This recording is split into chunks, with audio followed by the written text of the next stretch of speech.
Assalamualaikum warahmatullahi wabarakatuh. Perkenalkan kami dari kelompok 5. Kami sekarang ada di makam Eyang Patih Joyodigdo. Niki Mbah Ram sebagai juru kuncinya. Waalaikumsalam warahmatullahi wabarakatuh. Ya, tak lateni ya Mbak ya. Nggih. Pertanyaan yang ingin saya tanyakan, apakah Eyang Patih Joyodigdo mempunyai keistimewaan tertentu? Iya. Beliau karena punya ilmu gitu. Nggih. Ilmu Pancasona, ilmu putih itu Mbak. Jadi bukan tawar rontek, tapi ya hampir sejenis. Cuma hampirnya itu karena beliau kalau meninggal, kalau nggak diambil ilmunya dimakamkan sadar lagi. Ya untung waktu itu yang keluarganya masih ada yang ingat kalau yang ternyata masih punya ilmu. Lalu didatangkan sini untuk menyempurnakan keadaan yang waktu itu sudah diambil ilmunya, dipisah, lalu yang dimakamkan, ilmunya taruh di atas bersama dengan seluruh pakaian kebesaran Eyang. Setelah 1 tahun dibangun seperti ini, dibikinkan tuh variasi.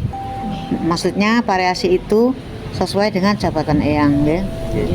Kan Eyang termasuk keturunan dari Keraton Jawa Tengah, termasuk keturunan dari Hamengkubuwono II, Tembuari. Nah, itu makamnya seperti ini. Yang nomor 2 tadi untuk menaruh seluruh perlengkapan pakaian kebesaran Eyang plus ilmu dan pusakanya, itu taruh di situ, di dalamnya. Nggih. Sampun? Sampun. Mengapa bisa disebut makam gantung, Mbah? Nah, diulang lagi nih. Diulang sedikit maksudnya. Yang disebut makam gantung, yang bilang makam gantung sebenarnya masyarakat aja. Jadi bisa dikatakan sebagai mitos ya. Karena apa? Karena yang punya ilmu Pancasona ini tak terusnya saya Mbak yo. Itu kalau meninggal, kalau nggak bisa ilmunya, bisa bangun lagi. Maksudnya bisa sadar lagi kalau nyentuh tanah. Jadi untung yang keluarga ingat kalau Eyang masih punya gurunya datang sini untuk menyempurnakan keadaan Eyang. Jadi ilmunya bisa ditaruh di atas selalu, jangan sampai di bawah. Eyang bisa dimakamkan. Lah dimakamkan tadi ya aku sudah cerita ya. Setelah 1 tahun bangun seperti ini gitu. Dan lagi Eyang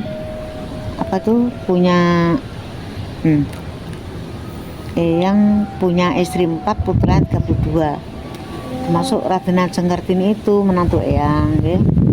Suaminya dari putra nomor 3. Pun. Nopo penyebabnya kematian Eyang Patih Joyodigdo? Hanya sakit saja. Hanya sakit. Meninggalnya itu tahun 1909. Ampun. Sampun. Sekian wawancara dari kelompok kami. Terima kasih.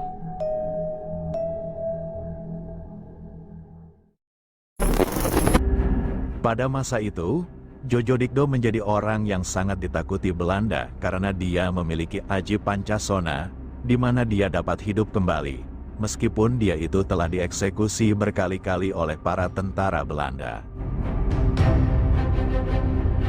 Saat mayatnya dibuang, konon dia dapat hidup kembali tanpa diketahui oleh tentara Belanda.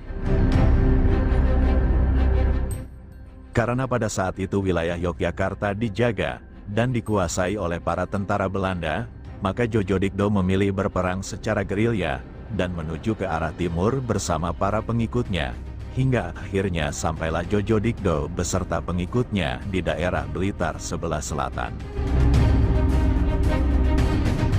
Tanpa sepengetahuan penguasa Blitar, Joyodigdo dan pasukannya melakukan perlawanan terhadap tentara Belanda, sehingga Belanda mundur dari Blitar karena ditekan pasukan Joyodigdo. Belanda pun akhirnya melepaskan pengawasan terhadap Kadipaten Blitar. Dan pada saat itu, Adipati Blitar keheranan dan berpikir siapakah yang menyebabkan Belanda melepaskan pengawasan terhadap daerahnya tersebut. Karena penasaran, kemudian Adipati Blitar mengirim intelijen atau telik sandi guna mencari tahu. Tak lama kemudian utusan Telik Sandi tersebut menemukan Jojo Dikdo di wilayah hutan, yang masuk wilayah Blitar Selatan. Kemudian Adipati Blitar, melalui utusannya mengundang Jojo Dikdo untuk datang ke Kadipaten. Akan tetapi permintaan utusan Adipati Blitar itu ditolak dengan halus. Karena pada masa itu, Jojo Dikdo sedang sibuk melatih pasukannya guna melawan Belanda.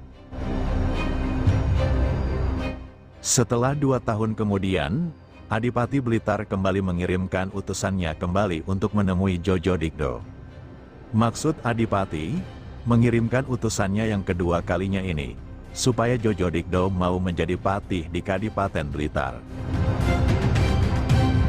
Kemudian, Jojo Dikdo bersedia menerima undangan dari Kadipaten Blitar, dan dia pun diangkat menjadi patih di Kadipaten Blitar. Karena Jojo Dikdo adalah seorang Trahningrat, dia pun gak merasa asing dengan sistem pemerintahan. Dia pun mampu mengambil kebijakan dengan bagus sekali, dan karena kebijakan-kebijakannya itu, menyebabkan Sang Adipati Blitar bangga dan senang. Kemudian Sang Adipati menghadiahi Jojo Dikdo sebidang tanah. Dan tanah itu berada di Jalan Melati Kota Blitar. Kemudian Jojo Dikdo membangun rumah besar bersama keluarganya. Kemudian tempat itu diberi nama Pesanggerahan Jojo Dikdo. Dan rumah itu hingga saat ini masih berdiri kokoh di sekitar Jalan Melati Kota Blitar. Karena dia hanyalah manusia biasa, walaupun dia memiliki aji pancasona, Jojo Dikdo akhirnya wafat pada tahun 1905, di usia sekitar 100 tahun. Karena Jojo Dikdo memiliki ajian pancasona, konon dia hanya bisa mati apabila tubuhnya dimasukkan ke dalam kotak besi yang dipancang, atau digantung dengan 4 tiang penyangga. Nah dari itulah, masyarakat Blitar sampai saat ini menyebutnya dengan makam gantung. Makam gantung ini terletak di Jalan Melati Blitar, Jawa Timur, sekitar 1 kilometer dari makam Presiden Soekarno.